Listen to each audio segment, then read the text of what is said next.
Welcome back to Talking with Topher. This is episode 5. Doing another late podcast. Had a very frustrating week. Tried to add a step in on my back deck, and shouldn't be too hard, rip out the old step, put in a new step, but not in this house.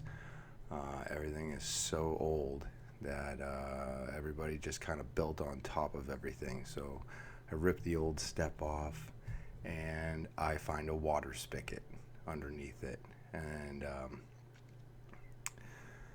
so weird. So I trace the plumbing back and find out that the spigot, one, is no good, which is why they put a step on top of it, and two, the piping needed to be cut out. So luckily there was an on and off valve really way back at the line, so I got to cut the pipe, pull it out, and then put in a small step, or it's like a small little patio. I turned it into a patio instead of a step. It's a little bit safer for the winter. And this has unleashed a small leak in another pipe further down. And this pipe actually goes to my forced water heating system. And so I had to go to the store and get some copper fittings, put that up. And now I have to cut a piece of pipe that I had no idea that I was going to touch. And it just seems like every time I start and finish a project, the house gives me another one to work on. It was at the time that I was adjusting the hangers for the copper pipe, because in this house I have like metal, they're like shaped like a V, and the bottom of the V part where my thumbs are, you can see that like holds the copper pipe. So the copper pipe will fall into here, and then extended off of here is two little hooks, and that wraps around the pipe and then nails into the joist. So I noticed that pipe, its hanger was actually not attached to the joist, and it was just kind of swinging upside down on the pipe. So I picked it up and I just put it in, and I banged it in with a hammer, and the next day I go back to it and it's leaking. Putting the hanger on the pipe and then banging next to it, I think I broke up the corrosion built around it, and now it's causing a leak. And I don't know if anybody else out there has the same issue, or if you have an older house where you're constantly, you just feel like you're constantly putting work into it, and every time you try to get a small list of things done, you wind up with another list of things to do because you've unburied something. Or I got a lot of that around here, a lot of hidden things. People, instead of taking the time, it took me 5 minutes to take out the spigot, and then if anybody else deals with that, I feel for you, because it's very frustrating.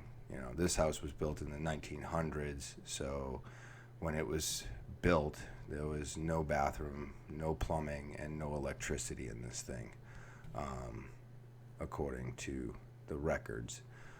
So as society started bringing bathrooms into houses and indoor plumbing and all these other things, the house slowly started updating. So as time progressed, they just put in these bits and pieces, and so the house was never originally built for plumbing or electricity or any of this stuff. And so it slowly got put into the house after the fact.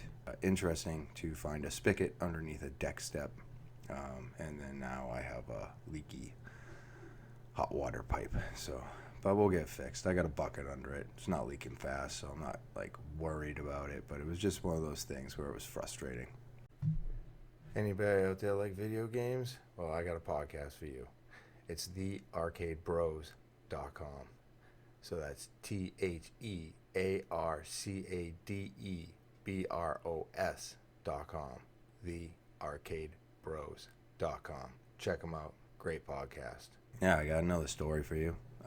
This one takes place back in 2004. Broke up with long-term girlfriend at the time. Quit my job, and then I picked up a new job doing some siding with a friend. And then I was living with my parents but did not want to be at my parents' house. Started hanging out with a couple friends, met somebody through there, and at these times, we were spending most of our time drinking, doing a lot of shit, a lot of drugs. I think at the time that I made the decision to move into this guy's apartment, I was actually, I don't remember if I was in an apartment or a trailer. It was probably a trailer, truthfully. We were cooking some Special K up. And that basically consisted of a liquid that somebody had, and you heat it up in a frying pan and it turns into a powder. And then we were doing some K, and we ended up talking, and the guy I was hanging out with, he was like, yeah man, I got a place where you can stay if you want it. You'd be renting a room. I don't remember if he was a cousin, something like that. So I thought it was a great idea at the time. I was like, fuck it, let's do it. So I move out of my parents' house, move into this guy's apartment, and probably, I had a feeling he was into some shit. It was probably about 2 or 3 days after I moved in that I found out he was a crackhead. And that was not unsettling for me. All my shit into this one room in this guy's apartment. I was trying to get a job at FireEye, and I got the job. I was super pumped. I'll be starting there. I think I worked there for about a week. So back to living with this guy. I was living with him, had all my stuff in there. I'm trying to do music, be a DJ, all this stuff, and it is just a reckless, wild time. I was doing crack, methadone, Special K, just anything I could get my hands on. I had, just broken up with a girl that I had been with for 8. I think it was about an 8-year run. And so I didn't care about much of anything at that point, and I was in a position where I could get away with a lot of stuff. Now I'm pretty sure my license was suspended, but it was not for drinking this time. I think it was for speeding tickets, because unfortunately my driving record is pretty long. Yeah, it's pretty long. But so I'm living with him. I'm doing all these things, and prior to all this, which will be another story for another day, but there was, I had put a car into a snowbank, and cops showed up, and at that time, they ended up charging me with a second DUI, which I was in the middle of fighting. So we go back to this situation, and I'm now living with him. I'm driving on a suspended license to stores, picking up money, going back to his place, and smoking, drinking, and doing all kinds of stupid, crazy shit. And so now I am getting closer to my court date. I've been working at FireEye for a week. Things seem to be going well. And at the time, I was very, very, very cocky. And I knew that these guys did not have me on a DUE. So my Ford Explorer at the time, this is probably, I forget what number vehicle that was, but I've gone through quite a bunch of vehicles in my days, which I have come to find out not many people go through as many vehicles as I did.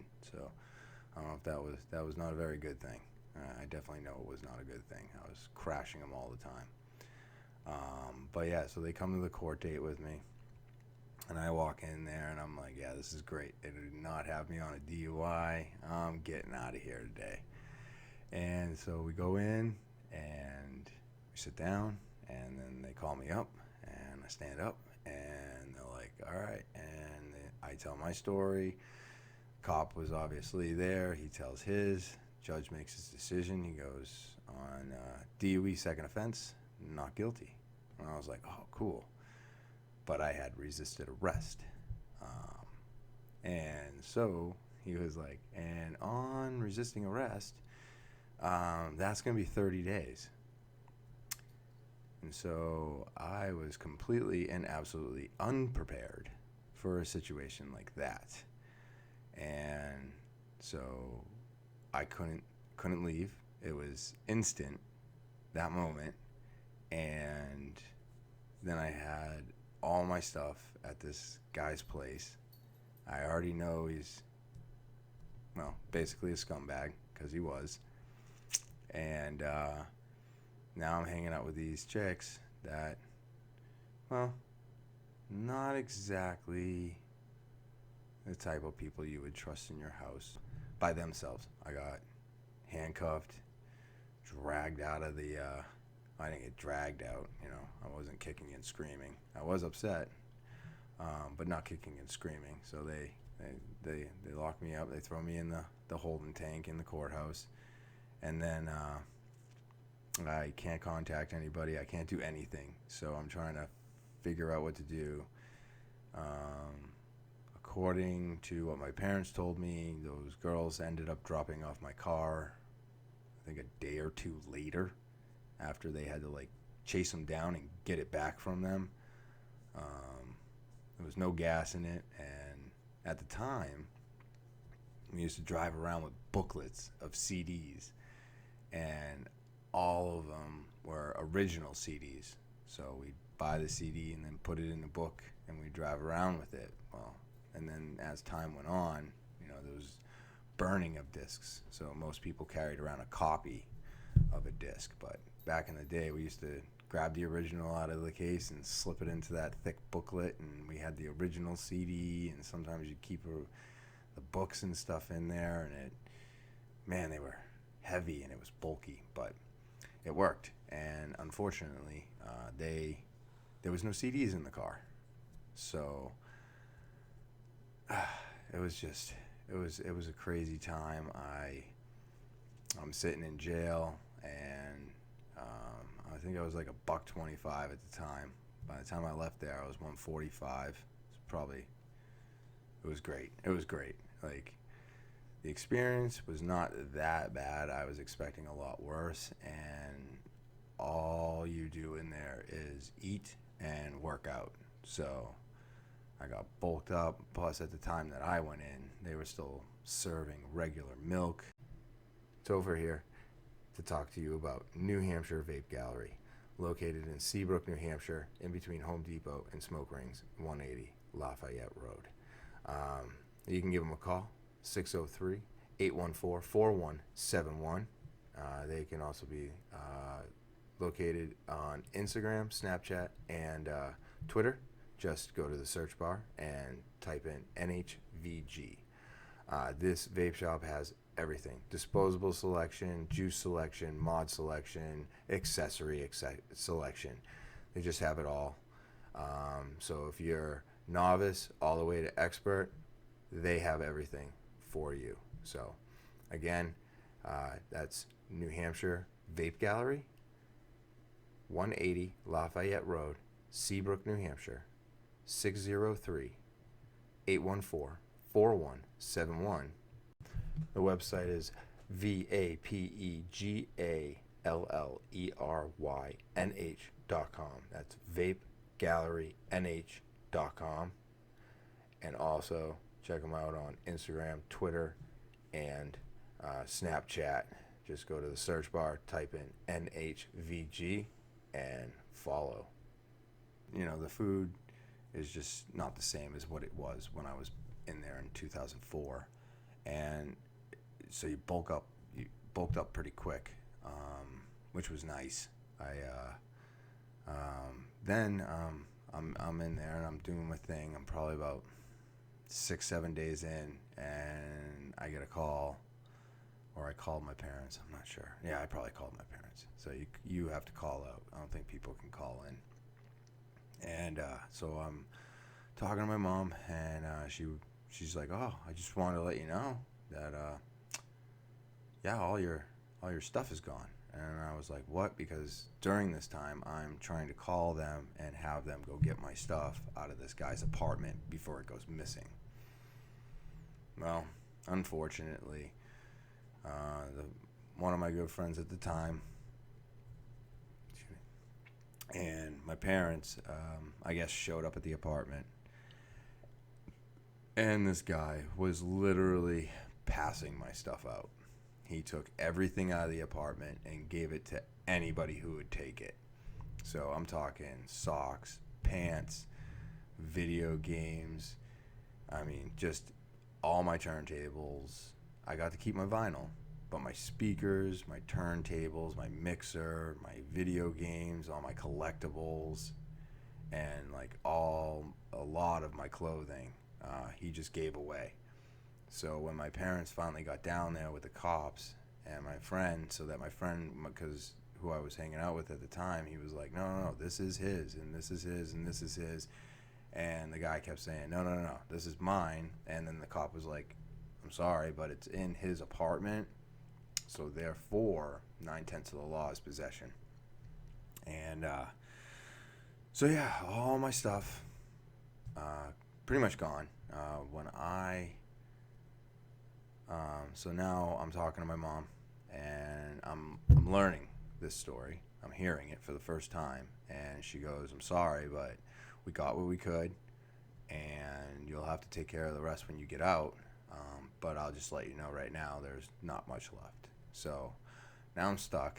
I got another 24 days in this place, and all my shit's gone. So I have no idea what to expect when I come home.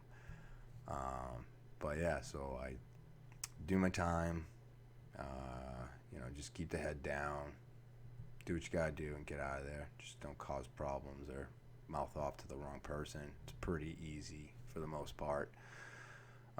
And then I get out 30 days later, go to my parents' house, and they open the garage, and they're like, "All right, so this is what you got left." And I think I had about 25% of my shit, and I was like, all my collectibles were gone. I had a knife collection, a glass collection, video game collection, just all kinds of shit that I really, really, I enjoyed collecting. And so now it's all gone. So you got to kind of swallow that. And then, I got no CDs because those all got stolen. So, and yeah, it didn't open my eyes per se. It just made me angry. So I thought that I had some like fighting chance. So I decided to take them all to court and see if I could get the money worth, for my stuff that was stolen. And then I find out, during this long court process,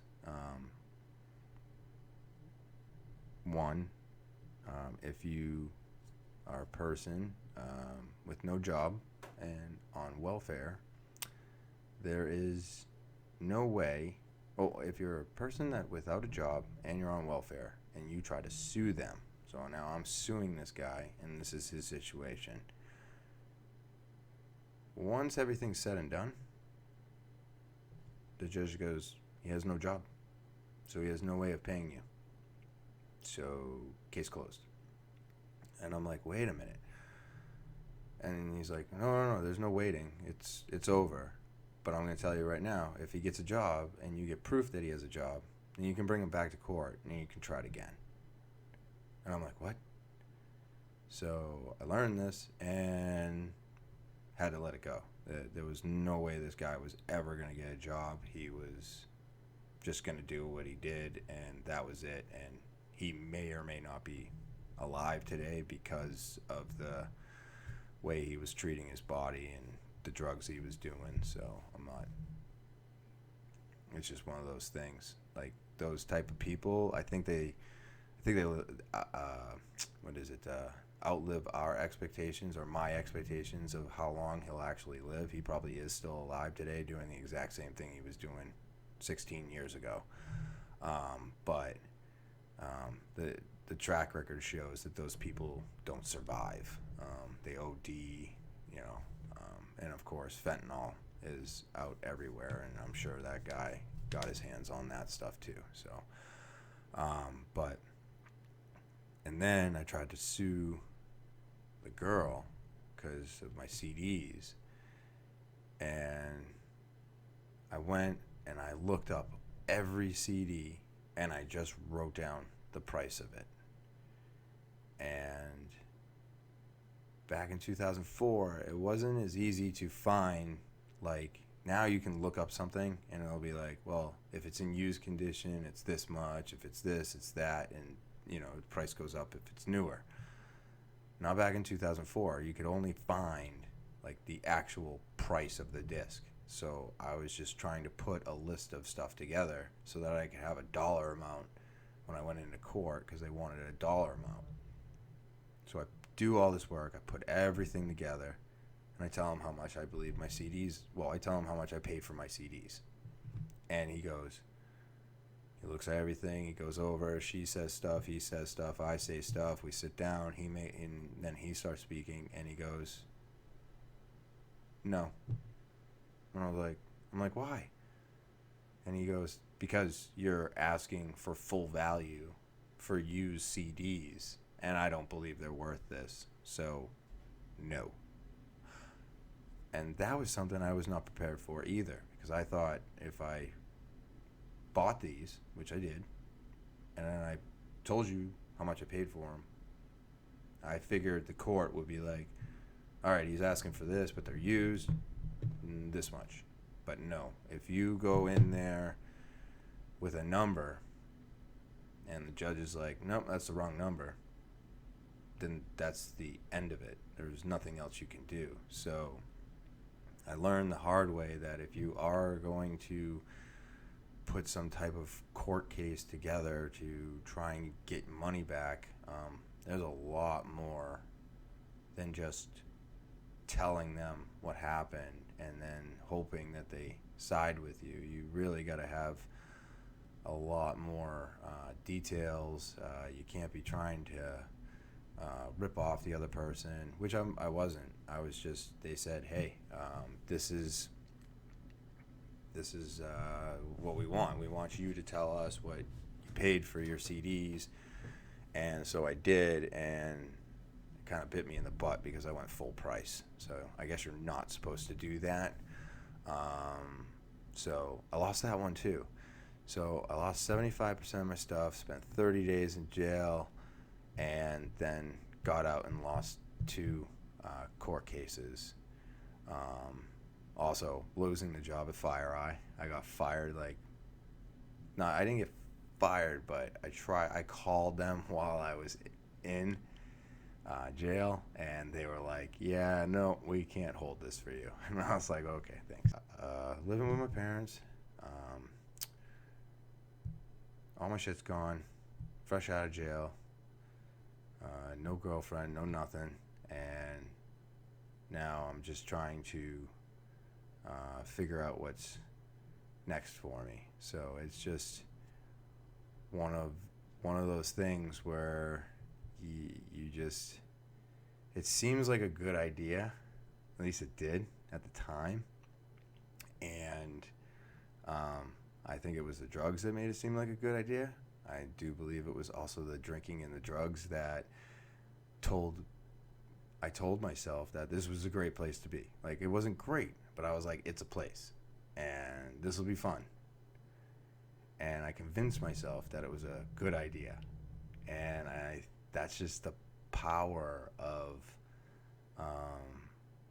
the drug and alcohol influence. Or if I was in the position that I am today and I was to walk into that same apartment, I would have walked in one step. I probably wouldn't even made it through the door. Be honest with you. Probably would not have made it through the door today. And it just shows me that the alcohol and the drugs just completely impaired my entire thought process. Just all judgment out the window. I'm like, yeah, this is great. I'm gonna move my shit in and da da da da. And then I find out he's a crackhead, and I'm like, yeah, that sounds great too. I'm just gonna start doing that. So,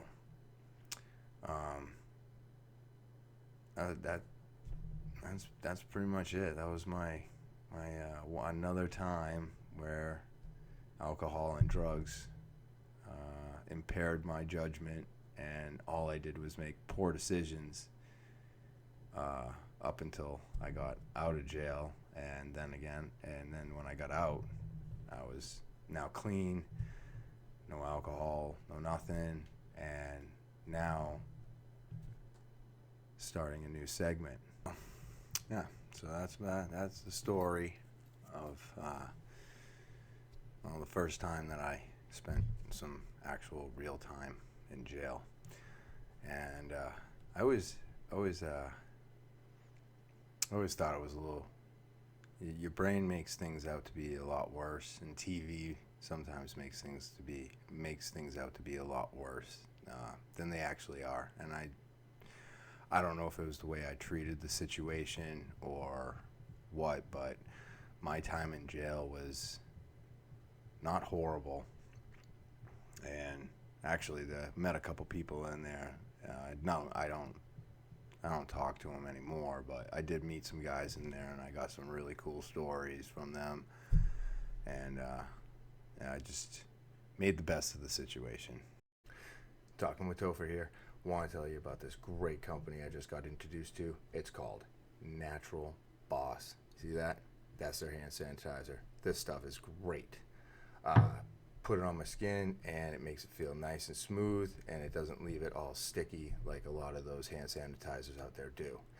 In early 2019, Natural Boss began its mission. It is to provide pure and effective natural body care that is genuine and authentic. Natural Boss products are far from basic and designed to work deeply. It is for women and men who want to feel nourished and natural. So, this stuff is great. Like I said, I put it on my skin. It makes my hands feel nice and smooth after. If I get out of the store and I spray it on my hands and then I go to use my steering wheel, my hand's not sticking to the steering wheel. So it's just a phenomenal product. And I want you guys to check them out. So it is naturalbossnh.com. And that's naturalbossnh.com. And again, naturalbossnh.com. Check them out. Phenomenal product. My running has been going for 3 weeks now. It's been really good.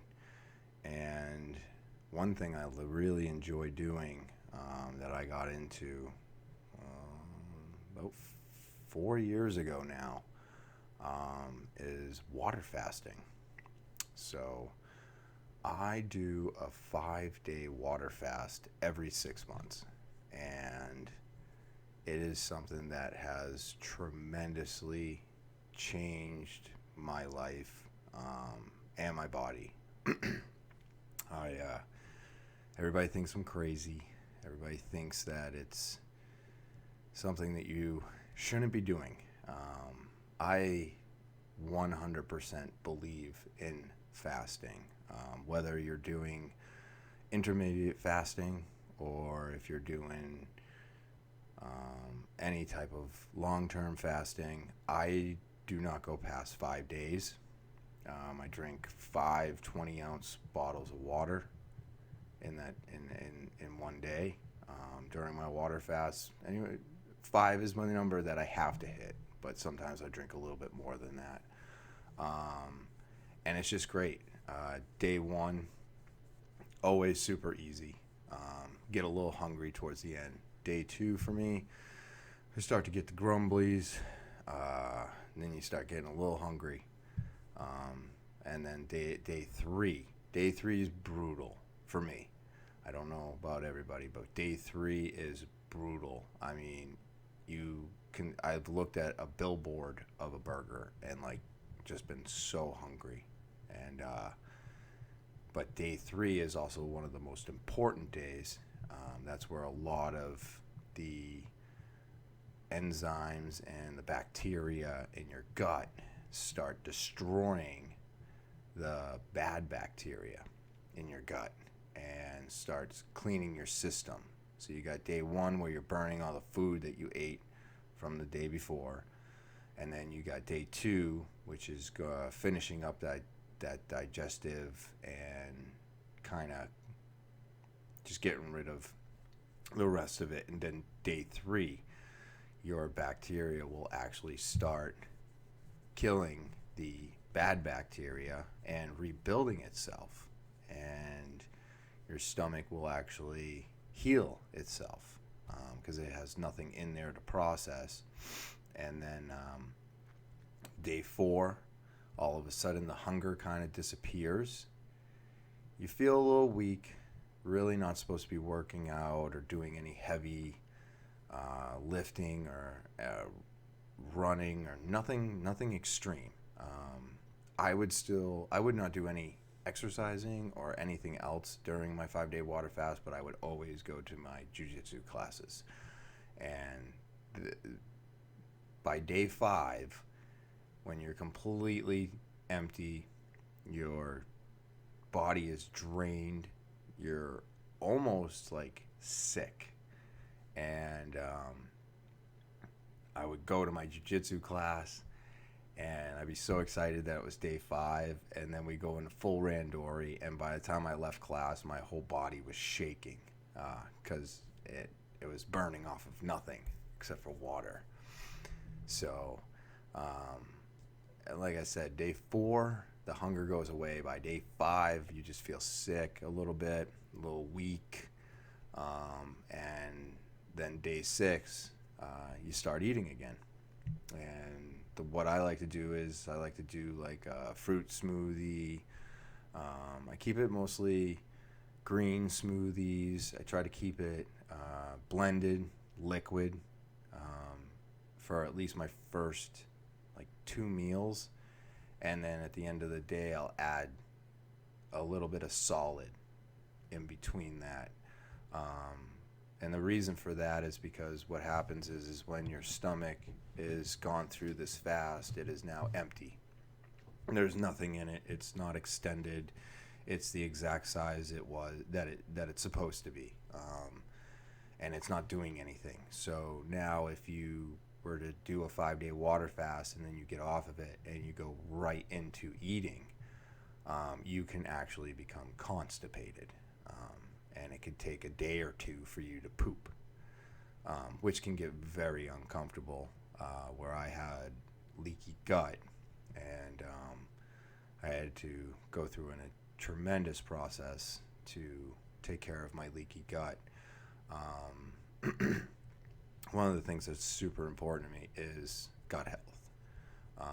So you want to go slow.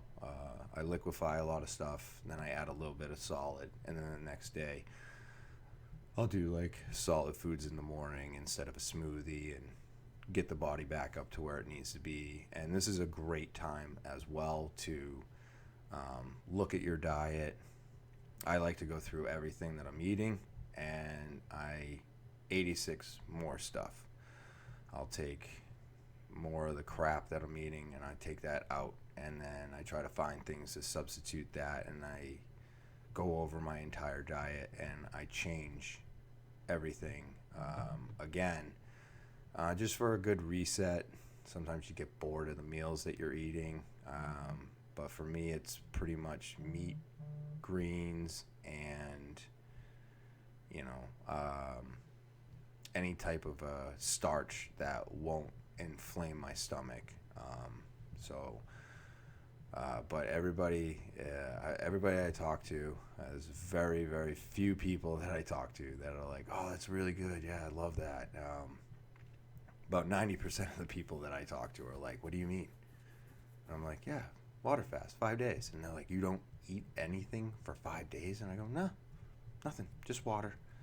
And so many people can't even fathom that. They're just like, no, that's not something you're supposed to do. You're supposed to eat.